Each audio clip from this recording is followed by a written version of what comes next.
Bersatulah wahai ahlu sunnah.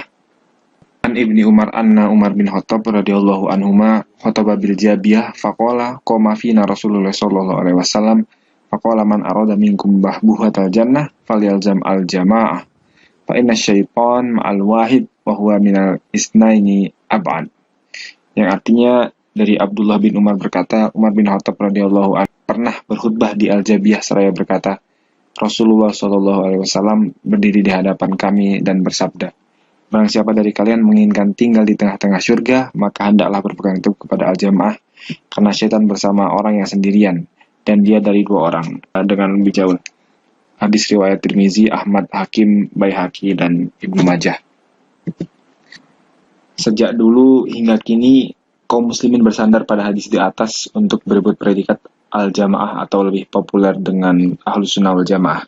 Tentu saja klaim tersebut sah-sah saja selama punya dasar ilmiah berdasar Al-Quran dan Sunnah serta pemahaman salafus soleh. Al-Munawir menukil perkataan Syihabuddin dan Abu Syum'ah dan Al-Baihaqi mengenai makna al-jamaah. Maksudnya yaitu mereka berpegang pada kebenaran dan menjadi pengikut kebenaran walaupun ketika itu hanya sedikit jumlah dan orang-orang yang menyimpang dari kebenaran banyak jumlahnya. Menurut Abu Syama'ah, kebenaran itu mengikuti pemahaman para sahabat Nabi, bukan melihat banyak jumlah pada orang-orang yang datang setelah mereka. Al-Baihaqi berkata, ketika al-jamaah telah bobrok, maka hendaknya engkau berpegang pada pemahaman yang terdahulu atau salafus soleh, walaupun engkau sendirian. Maka ketika itu engkaulah al-jamaah. Dinukil dari kitab Faidul Qadir halaman 99. Kemudian Ibnu Hajar al-Asqalani menukil perkataan Imam At-Tabari bahwa makna al-jamaah diperselisihkan oleh para ulama. Di antaranya pertama, bermakna as-sawadul a'zam.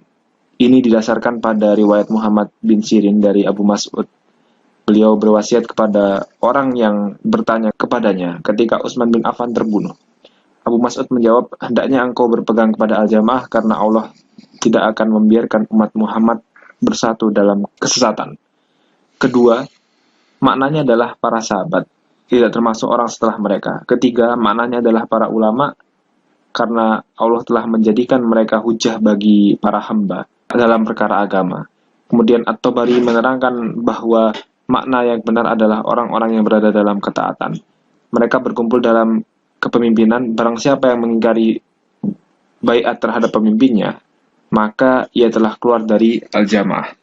Lebih jelas lagi, makna al-jamaah jika merujuk kepada pernyataan Khalifah Umar bin Khattab. Sesungguhnya tidak ada Islam kecuali dengan berjamaah, dan tidak ada jamaah kecuali dengan kepemimpinan, dan tidak ada kepemimpinan kecuali dengan ditaati. Riwayat Ad-Darimi.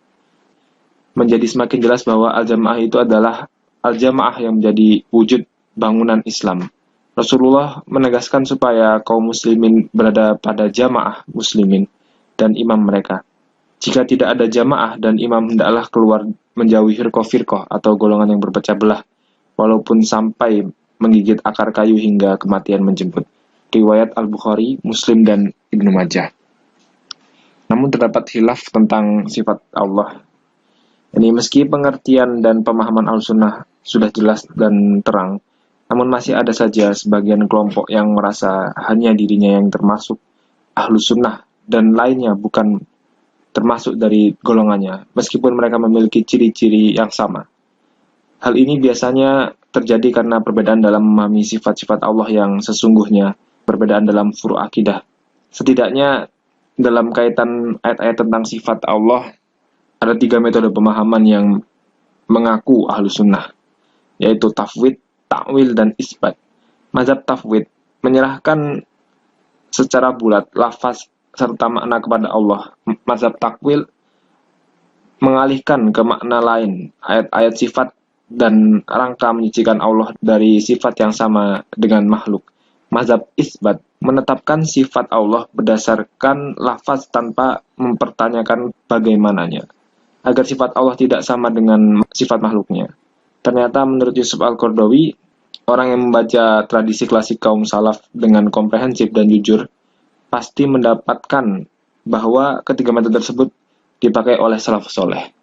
Ini dinukil dari kitab Fusul fil Aqidah Baina As-Salaf wal Khalaf, halaman 83 sampai 84.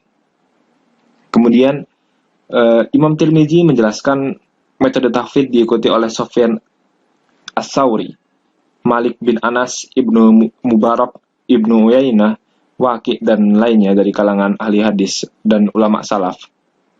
Hal ini juga dipertegas oleh Imam As-Suyuti bahwa jumhur ulama ahlu sunnah dari kalangan salaf dan ahlu hadis mengikuti mazhab tahfidz, yakni sebagaimana dinukil dari Al-Itqan fi Ulumil Quran halaman 10. Sedangkan mazhab takwil juga dipakai oleh sebagian ulama salaf, yakni Imam At-Tabari menjelaskan bahwa Ibnu Abbas telah melakukan beberapa takwil terhadap Al-Quran. Di antaranya surat Az-Zariyah ayat 47, kata aidin atau tangan dalam ayat ini ditakwilkan menjadi kuwah atau kekuatan, bukan diartikan tangan. Ini karena Allah Maha Suci dari yang menyerupai makhluknya. Adapun metode isbat dianut ulama salaf seperti Imam Mujahid. Bukhari mengomentari Mujahid tentang ayat bersemayam di atas arsy dengan tinggi dalam kitab Fathul Bari halaman 416. Dia berkata, Al-Faryabi menyampaikan riwayat Ibnu Abi Najih dari Mujahid. Ibnu Taimiyah menjelaskan bahwa sifat-sifat Allah seperti iradah, ilman, sama dengan sifat Allah seperti yaddain, yakni yang memiliki dua tangan dan melihat. Semuanya harus ditetapkan sebagaimana zahir nasnya. Namun berkaitan dengan sifat Allah seperti memiliki tangan dan melihat, ia mengatakan tidak ada musyabbih atau penyamaan dengan tangan dan penglihatan makhluk. Jauhi sifat suka berpecah ini. Hal yang harus kita perhatikan berdasarkan pemahaman di atas, yakni kewajiban para pemimpin Islam dan ulama yaitu menyatukan umat dalam barisan yang kokoh. Umat juga harus paham bahwa persoalan jamaah tidak akan pernah selesai jika masing-masing hati sudah ada keinginan tafarruq atau berpecah. Menjaga persatuan umat merupakan perintah Allah, dan berpegang teguhlah kamu semuanya kepada tali atau agama Allah, dan janganlah kamu bercerai-berai. Dan ingatlah akan nikmat Allah kepadamu ketika kamu dahulu pada masa jahiliyah bermusuh-musuhan. Maka Allah mempersatukan hatimu, lalu menjadilah kamu karena nikmat Allah orang-orang yang bersaudara, dan kamu telah berada di tepi jurang neraka, lalu Allah menyelamatkan kamu daripadanya. Demikianlah Allah menerangkan ayat-ayatnya kepadamu agar kamu mendapatkan petunjuk. Ini surat Al-Imran ayat 103. Demikian juga Rasulullah SAW bersabda, tidak beriman seorang di antara kalian sehingga dia cinta untuk saudaranya sebagaimana dia cinta untuk dirinya sendiri. Riwayat Bukhari dan Muslim.